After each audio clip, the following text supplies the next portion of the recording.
अगर आप Maharashtra state board से बिलोंग करते हैं और आप किसी भी प्रोफेशनल एग्ज़ाम्स के लिए तैयार कर रहे हैं तो आप 12th स्टैंडर्ड, तो बेसिकली इस एग्ज़ाम्स की डेट्स रिलीज़ हो गई है रजिस्ट्रेशन के लिए। वो रजिस्ट्रेशन की जो डेट्स है वो है 10th फरवरी, यानी कि आज से उसकी डेट शुरू हो रही है और ये रहेगी कब तक डेट, 31 मार्च तक पूरा इसकी डेट जाएगी। यानी कि आप 31 मार्च तक इसको रजिस्टर कर सकते हो।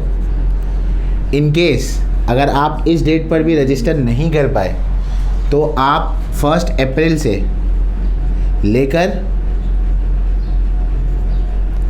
7 अप्रैल तक इस पर रजिस्टर कर सकते हो, पर यहाँ पर आपको लेट फीस देनी पड़ेगी।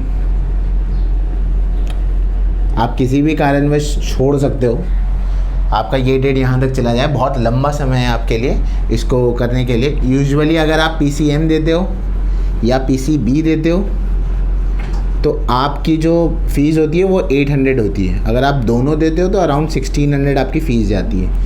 लेट फ़ीस अनाउंस नहीं करी गई है, वो 100 या 200 रुपीज़ होगी। तो अगर आप लेट हो गए तो आपको लेट फ़ीस के साथ आप इस डेट तक रजिस्टर कर सकते हो। दूसरी बात, ये एग्ज़ाम कब तक होगा, एज़ पर स्केड्यूल जाएंगे तो 12th स्टैंडर्ड का जो एग्ज़ाम है हमारा वो मार्च में शुरू हो रहा है तकरीबन, और हम अगर एक्सपेक्ट करें CET की डेट तो 1 मंथ का गैप अराउंड ले लें तो मोस्ट प्रोबेबली वो जून के एकदम स्टार्ट में या मई की लास्ट वीक में शुरू होगा।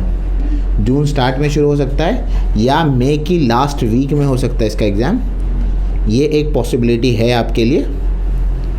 इसके अलावा आपको ये भी बात मालूम होनी चाहिए, जब आप MST CET जैसे एग्ज़ाम्स को देते हैं तो आपका परसेंटेज जो होता है वो मिनिमम 50% होना चाहिए। यानी कि फ़िज़िक्स, केमिस्ट्री, मैथ्स या फ़िज़िक्स, केमिस्ट्री, बायोलॉजी मिलाकर 50% आपका तीनों का मिलाकर होना चाहिए। अगर आप लेस देन 50% है तो आप प्रोफेशनल कोर्स में जाने के लिए एलिजिबल नहीं है।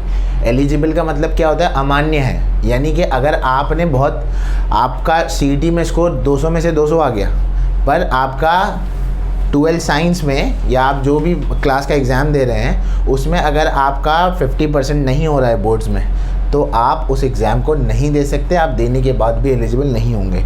तो ये बात आपको याद रखनी है। वेबसाइट पर रजिस्टर कहाँ करना है, कहाँ जाना है, उसका लिंक आपको डिस्क्रिप्शन में मिल जाएगा। Till then keep studying. Okay, thank you.